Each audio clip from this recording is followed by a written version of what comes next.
안녕하십니까. 오늘은 요한일서 5장 11절에서 12절의 말씀으로 아들이 있는 자에게는 생명이 있고 라는 제목으로 하나님의 말씀을 나누고자 합니다.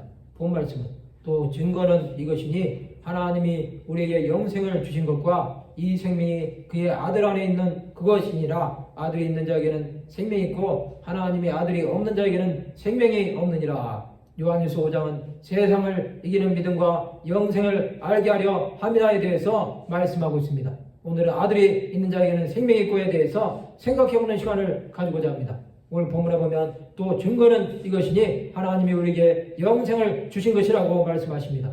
예수께서 그리스도이심을 믿는 자마다 하나님께로부터 난 자니 또한 나으신 이를 사랑하는 자마다 그에게서 난 자를 사랑하는 것입니다. 하나님은 세상을 이기는 믿음을 받은 자들에게는 영생을 주셨습니다.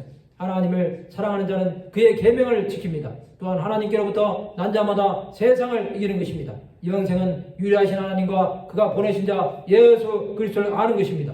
요한복음 10장 29절에 보면 그들을 주신 내 아버지는 만물보다 크심에 아무도 아버지 손에서 빼앗을 수 없느니라.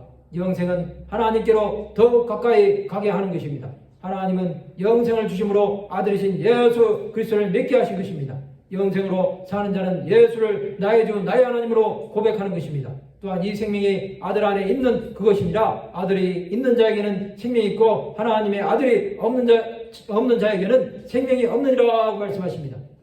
영생은 아들이신 예수 안에 있습니다. 아들이신 예수께서는 하나님 자신이십니다. 그를 믿는 자들에게는 생명이 있습니다. 그러나 아들을 믿지 않는 자에게는 생명이 없으므로 예수 그리스도를 대적하는 자가 되는 것입니다. 또한 아들이 있는 자는 창세전에 택하심을 받은 자들입니다. 그러나 아들이 없는 자들은 버림을 받은 자들입니다. 이들은 하나님께서 야곱은 사랑하고 에사는 미워하신 것처럼 하나님의 주권입니다.